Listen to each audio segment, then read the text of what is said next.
باللہ من الشیطان اللعین الرجیم بسم اللہ الرحمن الرحیم فَكَذَّبُوا بِآيَاتِنَا كِذَّابًا وَكُلَّ شَيْءٍ أَحْصَيْنَاهُ كِتَابًا وَكَذَّبُوا بِآيَاتِنَا كِذَّابًا، یعنی یہ جو جہنم میں جانے والے لوگ ہوں گے جن پر عذاب ہوگا، تو یہ لوگ اصل میں ہماری آیات کو، یعنی اللہ کہہ رہا ہے ہماری آیات کو جھٹلانے والے ہوں گے۔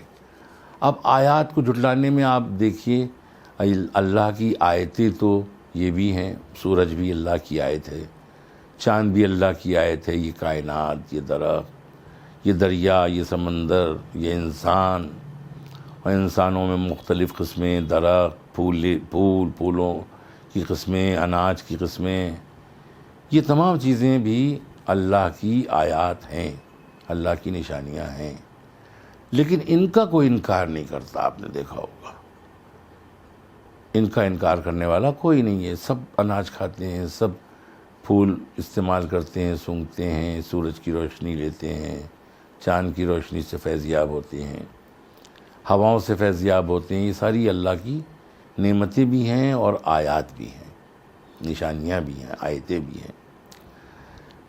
لیکن اب یہاں پر جو ہے کہ ہماری آیتوں کو جھٹلایا، تو اس سے مراد تو ہم یہی لے سکتے ہیں کہ پیغمبر اکرم نے بھی اپنے کو آیت اللہ الکبریٰ کہا، حضرت علی علیہ السلام نے بھی اپنے کو آیت اللہ الکبریٰ کہا، اور ظاہر ہے کہ حضرت علی علیہ السلام امامت کی پہلی فرد ہیں، اس کے بعد جتنے امام ہیں وہ سارے صفات جو پہلے امام میں ہیں وہ تمام اماموں میں پائے جاتے ہیں، تو آیت اللہ الکبریٰ ہر امام ہے۔ تو اس کا مطلب یہاں پر جو پروردگار عالم کہہ رہا ہے وَكَذَّبُوا بِآيَاتِنَا كِذَّابًا، تو یہ ہے ہماری آیتوں کو جھٹلانے والے، یعنی ہمارے اہل بیت کو جھٹلانے والے، محمد اور ان کی آل کو جھٹلانے والے، یہی سب سے بڑی آیت ہے۔ جیسا کہ شروع ہی میں عَمَّا يَتَسَاءَلُونَ عَنِ النَّبَإِ الْعَظِيمِ الَّذِي، نبأ عظیم سے مراد حضرت علی علیہ السلام، جنہوں نے خود فرمایا کہ انا آیت اللہ الکبریٰ، میں اللہ کی سب سے بڑی آیت ہوں، اور اسی کو جھٹلایا گیا، اسی میں اختلاف برپا کیا گیا، اور یہاں پر واضح طور پر پروردگار نے کہا کہ جن لوگوں نے بھی ہماری آیات کو، یعنی ہمارے بنائے ہوئے ائمہ کو اور ہمارے صالحین بندوں کو، اور خاص طور سے ائمہ اہل بیت کو جھٹلایا، تو وہ لوگ عذاب کے مستحق ہوں گے۔ وَكُلَّ شَيْءٍ أَحْصَيْنَاهُ كِتَابًا، اور ہم نے یہ جو عمل کرتے تھے، ہر شے ان کی، ہر عمل ان کا ہم نے کتاب میں محفوظ کر لیا ہے۔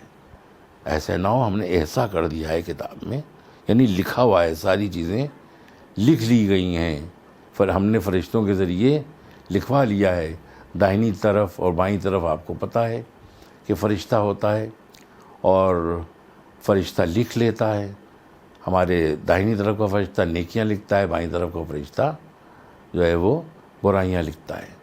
لیکن بڑی عظیم نعمت پروردگار عالم نے مومن کو عطا کی ہے کہ اگر نیکی کا ارادہ کرتا ہے تو نیکی لکھنے والا فرشتہ فوراً نیکی کو لکھ لیتا ہے، اور جب نیکی ہو جاتی ہے تو 10 گنا، قرآن مجید میں ہے 10 گنا وہ اس نیکی کو لکھتا ہے۔ تو بڑی عظیم چیز ہے، صرف ارادے پہ نیکی، ایک نیکی لکھ لی جاتی ہے، اور جب وہ نیکی ہو جاتی ہے تو پروردگار عالم 10 نیکیاں لیتا ہے ان سے۔ اور اگر برائی، اب دیکھیے اللہ نے یہ احسان کیا ہے مومن پہ، برائی کے لیے کہ اگر کوئی گناہ کا ارادہ کیا ہے تو پروردگار عالم منع کر دیتا ہے کہ نہیں، کچھ نہ لکھنا، اس لیے کہ یہ ہو سکتا ہے کہ خیال اس کا بدل جائے، نیت اس کی بدل جائے، لہذا اس کی برائی نہ لکھنا۔ یہ اللہ اکبر، نیکی تو ارادہ کرے لکھ لی، لیکن برائی کا ارادہ کیا ہے تو نہ لکھنا۔ اس کے بعد پھر برائی اس نے کر لی، ارادہ کیا تھا اور اس ارادے میں وہ آگے بڑھ گیا اور اس نے وہ برائی کر لی۔ اب جب برائی کر لی تو اب وہ لکھنا چاہتا ہے تو اللہ کہتا ہے صرف ایک ہی برائی لکھنا، ایک ہی گناہ لکھنا ہے اس کا. تو یہ بھی اللہ کا لاکھ لاکھ کرم ہے، ایک ہی گناہ لکھنا. اور وہ بھی یہ کہ فوراً نہیں لکھنا، ہو سکتا ہے کہ یہ توبہ کر لے اور ہم اس کو معاف کر دیں، لہٰذا تھوڑا سا انتظار کرنا کہ دیکھیں اس کو توبہ کی توفیق ہوتی ہے یا نہیں ہوتی ہے. اگر یہ توبہ کر لیتا ہے تو پھر اس کا گناہ لکھا ہی نہیں جائے گا. ہاں اگر یہ توبہ نہیں کرتا ہے اور اپنے اس گناہ پر مصر رہتا ہے تب تم ایک گناہ لکھ لینا. تو یہ اللہ کا مومن کے اوپر لاکھ لاکھ کرم ہے. لیکن ہمیں اس سے فائدہ نہیں اٹھانا چاہیے کہ اس بات سے کہ اللہ ایسا کرتا ہے. لہٰذا ہمیں احتیاط کرنا چاہیے اور اپنے کو جس حد تک ممکن ہے، جتنی ہماری استطاعت ہے، ہم اپنے کو گناہوں سے بچائیں. کیونکہ ایک نفس امارہ ہوتا ہے اور ایک نفس لوامہ. نفس امارہ بد عمل کرنے کو کہہ سکتا ہے اور کہتا ہے، تو نفس لوامہ جو ہمارا ہے وہ ٹوکتا ہے کہ نہیں یہ عمل نہ کرو. تو ہمیں نفس لوامہ کی بات کو ماننا چاہیے. فَكُلَّ شَيْءٍ أَحْصَيْنَاهُ كِتَابًا فَذُوقُوا فَلَن نَّزِيدَكُمْ إِلَّا عَذَابًا.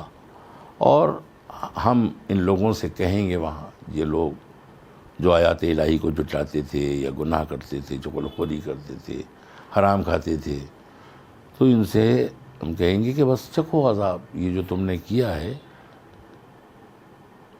اور ہم تمہارے عذاب میں اضافہ ہی کریں گے، اور کوئی اور اضافہ نہیں کریں گے. تمہارے عذاب میں ہم اضافہ کریں گے، چکھتے رہو عذاب کو. یہ تو ان لوگوں کے لیے کہ جو لوگ گناہ پہ گناہ کرتے تھے، توبہ کی توفیق ان کو نہیں ہوتی تھی، لہٰذا یہ ان کا عذاب ہے. اب اللہ متقین یعنی وہ مومنین کے جو جدا کر دیے گئے تھے مومنین، ان کے بارے میں پروردگار عالم کہہ رہا ہے ان المتقین مفازا، یقیناً بے شک متقیوں کے لیے جو ہے وہ کامیابی ہے. مفازا یعنی فوز سے ہے، یعنی کامیابی. حدائق و عنابا، جنت ہے اور جنت میں باغات ہیں، جنت میں انگور ہیں. ظاہر ہے کہ اللہ کا مقصد یہاں پہ یہ ہے کہ نعمات جنت، صرف انگور کا تذکرہ کیا ہے، لیکن چونکہ بہترین پھل ہوتا ہے یہ دنیا میں بھی اور آخرت میں جنت میں بہترین پھلوں میں اس کا شمار ہوتا ہے، تو انگور کا تذکرہ کیا. باغات کا تذکرہ کیا، اور باغات میں خالی انگور ہی نہیں ہوتے، اور بھی بہت سے پھل ہوں گے، انار ہوں گے، سیب ہوں گے، دوسری چیزیں بھی ہوں گے. تو اللہ یہ گویا ان کو صلہ دے رہا ہے متقین کو کہ ان کے لیے کامیابی ہے، ان کے لیے باغات ہیں، جنت ہے، جنت میں باغات ہیں، ان کے لیے انگور ہیں یعنی نعمات جنت ہیں. وَكَوَاعِبَ أَتْرَابًا، اور نوجوان ہمجولیاں ہیں ان کی ہوں گی وہاں پہ، حوریں عطا کی جائیں گی. پروردگار عالم ان کو حوریں عطا کرے گا. وَكَأْسًا دِهَاقًا، اور چھلکتے ہوئے جام، وہاں پہ چھلکتے ہوئے جام پروردگار عالم ان لوگوں کے لیے رکھے گا کہ جو چھلک رہے ہوں گے، پیالے چھلک رہے ہوں گے، وہ اللہ ان کے لیے انتظام وہاں کرے گا، ان متقین کے لیے، ان مومنین کے لیے. اور متقین آپ کو معلوم ہے، یہ پیغمبر نے ارشاد فرمایا ہے کہ یا علی حبو کا تقوی و ایمان و بغضوں کا کفر و نفاق. اے علی تمہاری محبت تقوی ہے اور تمہاری محبت ایمان ہے، اور تم سے بغض کرنا یہ گویا کفر بھی ہے اور نفاق بھی ہے. تو اس معنوں میں متقین یعنی مومنین، یعنی مولا علی کے چاہنے والے، یعنی چاردہ معصومین کے اطاعت گزار. اس کے بعد ہے لا یسمعون فیہا لغوا ولا کذابا. اب یہاں پر پروردگار عالم ارشاد فرما رہا ہے کہ یہ نہ سنیں گے وہاں صرف اور صرف جو ہے وہ لغو ولا کذابا، لغو بات اور نہ جھوٹ. یعنی یہ لوگ کہاں، یہ متقین کے لیے کہا جا رہا ہے کہ یہ لوگ جنت میں رہیں گے اور وہاں پہ کوئی ایسی چیز نہیں ہوگی، ظاہر ہے کہ جنت ہے، اور وہاں نہ کوئی جھوٹ ہوگا، نہ کوئی فریب ہوگا، نہ کوئی غلط بات ہوگی. جزاء من ربک عطاء حسابا، بس یہ بدلہ ہے اللہ کی طرف سے. اللہ کہے گا یہ تمہارا بدلہ ہے، تمہارے رب کی طرف سے تمہاری جزا ہے، اور یہ عطائے کثیر ہے، یعنی اللہ کی بہترین عطائے کثیر، جزائے کثیر بھی کہا گیا ہے اور اجر عظیم بھی کہا گیا ہے. تو یہ اجر عظیم ہے، عطائے کثیر ہے جو اللہ کی طرف سے جزا کے طور پر متقین اور مومنین کو ملی ہے. رب السماوات والارض وما بینہما الرحمن لا یملکون منہ خطابا، اور وہ جو رب ہے آسمانوں کا، زمین کا، اور جو کچھ ان کے درمیان ہے، وہ سب ظاہر ہے کہ رحمان ہی کا ہے، پروردگار عالم ہی کا ہے، اور ان کو طاقت نہیں دی جائے گی مگر یہ کہ وہ گفتگو کر سکیں اس سے. لا یملکون منہ خطابا، ان سے ہی پروردگار عالم گفتگو کرے گا، انہی کو طاقت عطا کرے گا. اور یوم یقوم الروح والملائکۃ صفا لا یتکلمون الا من اذن لہ الرحمن، اور خطاب کرنے کی جس دن یہ لوگ کھڑے ہوں گے تو جناب روح الامین یعنی جبریل امین اور فرشتے صف بصف وہاں پر آئیں گے، اور ان میں سے کوئی بھی گفتگو نہیں کرے گا مگر یہ کہ جس کو اللہ رحمان اجازت دے. وقالا صوابا، اور یہی بات صحیح بھی ہے. اب یہاں پر آپ کی خدمت میں یہ عرض کرنا ہے، جیسے کذابہ یہاں پہ اللہ نے جو استعمال کیا ہے، لغوم ولا کذابہ، یعنی ایک دوسرے کی تکذیب کرنا وہاں نہ ہوگا. ایک دوسرے کو، جیسے دنیا میں ہم ایک دوسرے کو جھٹلا دیتے ہیں کی بات کو، دوسرے کی بات کو، لیکن پروردگار عالم کہہ رہا ہے کہ وہاں پر ایک دوسرے کی بات کو جھٹلایا نہیں جا سکتا. یعنی وہاں پہ ایک ماحول ہوگا، پرسکون ماحول ہوگا، بہترین ماحول ہوگا. وہاں پہ نہ کوئی جھگڑا ہوگا، نہ کوئی بحث ہوگی، یا ساری بحثیں، سارے جھگڑے سب دنیا میں رکھے رہ جائیں گے، لیکن متقین کے لیے وہاں پہ یہ ماحول ہوگا. اور جزا ظاہر ہے کہ یہاں پر جو اللہ نے استعمال کیا جزاء من ربک عطاء حسابا، یہ اللہ کی جزا ہے. تو یہ جزا یعنی اللہ کی طرف سے خاص جزا ہے، یہ عطا ہے. اور یہاں پہ یہ جو اللہ نے لا یملکون کا لفظ استعمال کیا، یعنی اس دن کسی کو بات کرنے کی اجازت نہیں ہوگی. کس دن؟ مگر وہ جن کو اللہ کی جانب سے اذن حاصل ہو. وہاں پر اللہ کی طرف سے جس کو بھی اجازت ہوگی وہی گفتگو کر سکے گا. امام جعفر صادق علیہ الصلوۃ والسلام سے ایک روایت ہے، کہتے ہیں روح ایک بہت بڑا فرشتہ ہے، پس قیامت کے روز وہ اکیلا ایک صف ہوگا اور تمام فرشتے دوسری صف میں ہوں گے، اور جماعت میں تمام فرشتوں کے برابر ہوگا، جسامت میں وہ تمام فرشتوں کے برابر ہوگا. ایک روایت ہے لوگوں کے ارواح مراد ہیں کہ ایک صف میں یہ ہوں گے اور دوسری صف میں فرشتے ہوں گے. روح سے مراد جو اہم روایت ہے وہ یہی ہے کہ روح سے مراد جبریل امین ہے، جو میں نے ترجمے ہی میں بتایا.